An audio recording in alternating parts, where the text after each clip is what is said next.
Have you ever wondered how billions and billions of transistors are integrated in a single piece of silicon chip, and which is now currently powering your smartphones? And also, we know that it is a small kind of single chip, and how it is going to handle the complex problems. That is the magic of VLSI. Myself, Venkatraman, from Department of Electronics and Communication Engineering, JJ College of Engineering and Technology. Today, I am going to share about the introduction about VLSI and its areas, working about the areas. To start with, so how it emerged? So we know that IC is the short for integrated circuit, and if we take that, integrated refers what is going to have some bunch of transistors which have been packed inside it. So that is what we refer as integrated circuit, and inside these are some of the components we are going to have, that is processors, memories, digital logic and analog blocks, which all those things integrated into a single piece of silicon chip.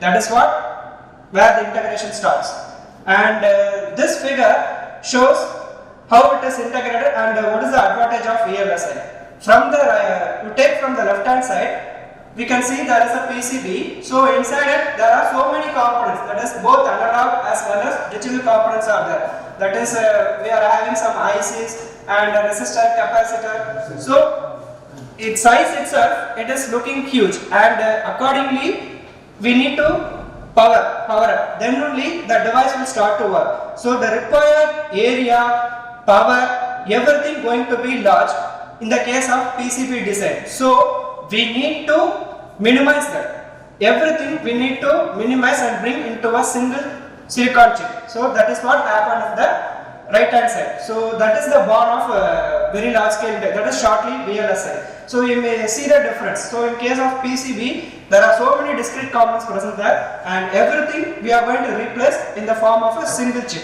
which is going to do the same function. So that is the advantage of having in case of VLSI. And as I said earlier, the packaging density. According to the packaging density, there are 5 classifications.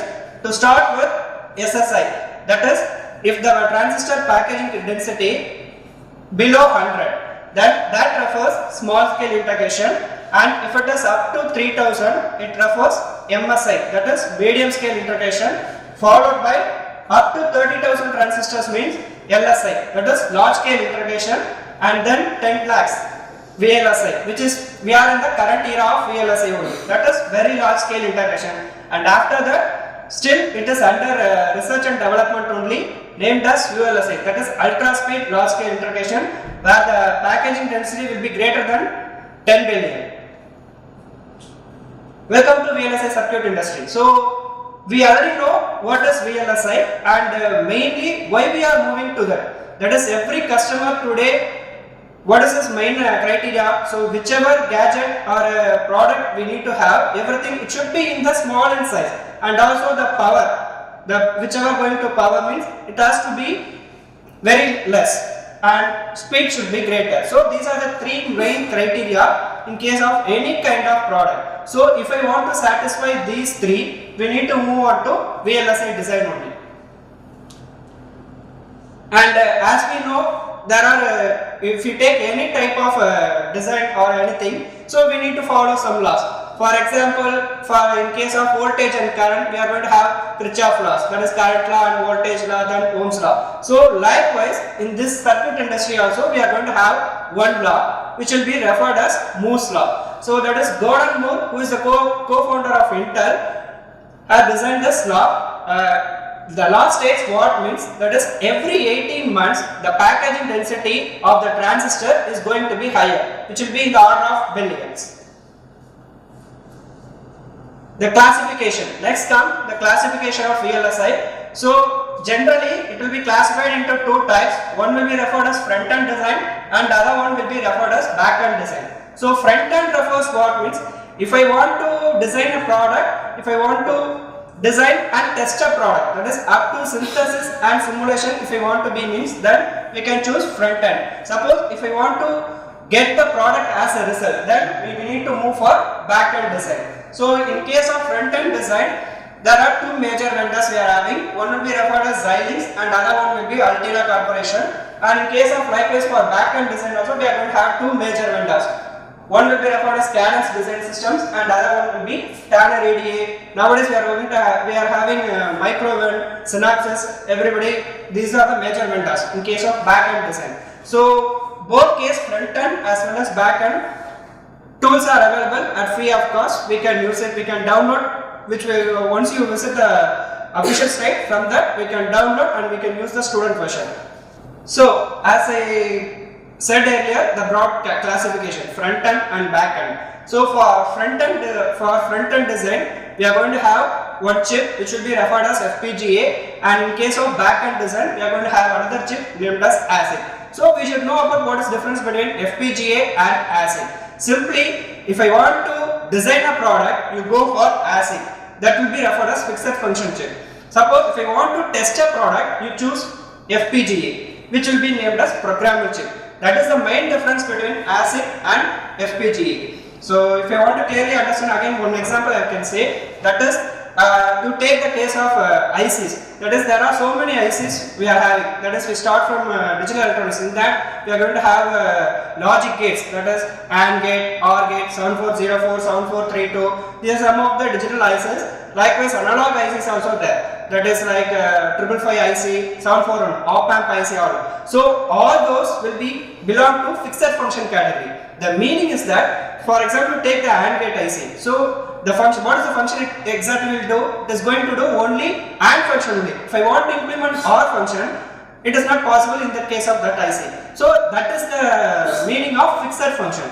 If I fix it for one purpose, it is going to do, that chip will going to function for that only one IC, only one function, nothing more than. But in case of programmable, in the name itself we are having the answer programmable, meaning that what can be programmed and reprogrammed also possible. So this is the main difference between ASIC and FPGA. Simply, if I want to design a product, choose ASIC. If you want to test a product, choose FPGA.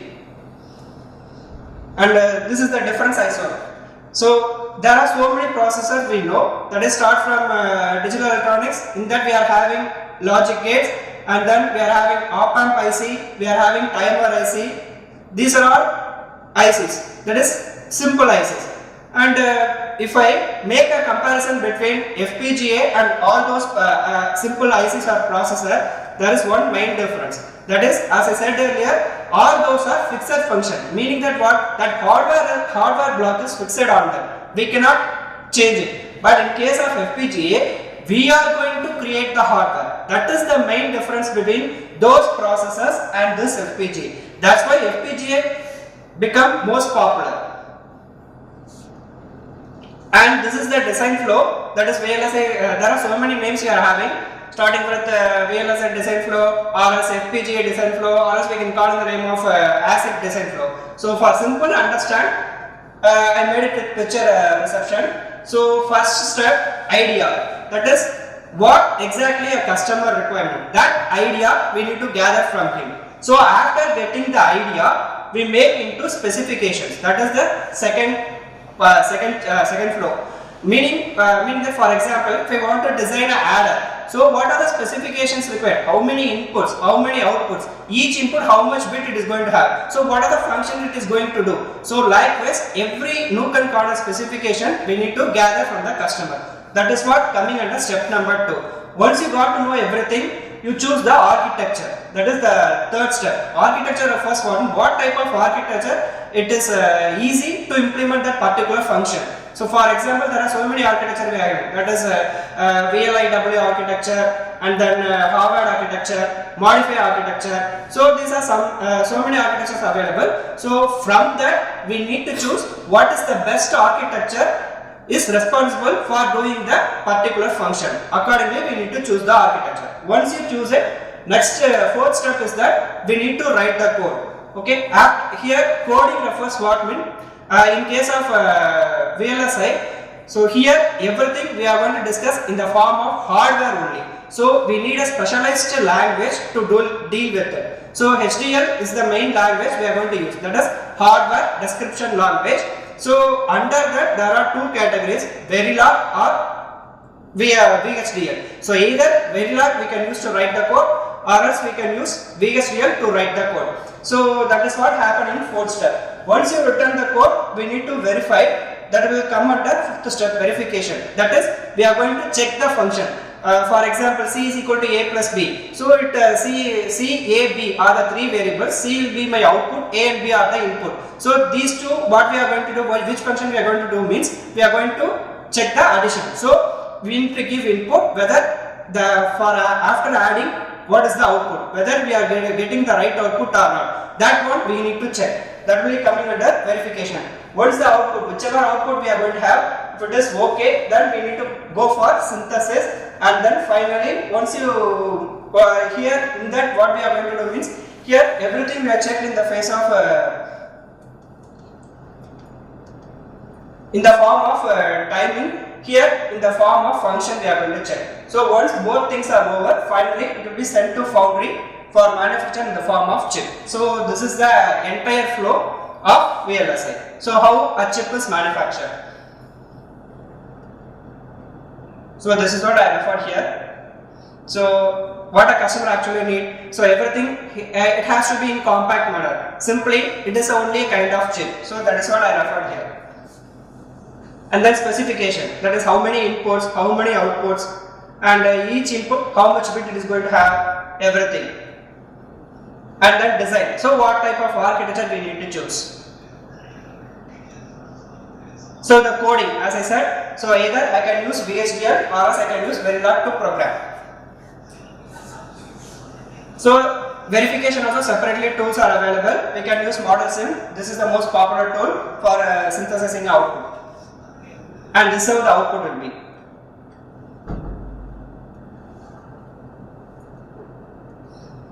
And finally, this is how the chip will be designed. It will come out from the foundry. Whichever I said earlier, just for understandability, and this is the original flow. That is, start with design entry, meaning that after getting the specification, we need to write the code either by using Verilog or VHDL. Once you return, go for synthesis. Generally, if you write the code means it will be in the form of RTL only. So if it is a chip means it is a digital logic. So it can understand only ones and zeros. So what we need to do? We need to convert that RTL level into gate level netlist file. That is what happening in synthesis, logic synthesis. Once you convert that, go for system partitioning. So here what is happening means just we are going to partition. So according to the area required, how many inputs, how many outputs, everything after deciding, we need to choose the how much area required for the particular design. That comes under partitioning. Once you come to know, go for floor planning. So once it's done, we have to place the inputs. So that is what happening in placement. So once you place the input, we need to wire all the blocks whichever is placed inside that area. So that will be coming under routing. So once you done the routing means some delay will be present there. So we need to estimate how much delay does a circuit it is going to have. So that can be done by using circuit extraction.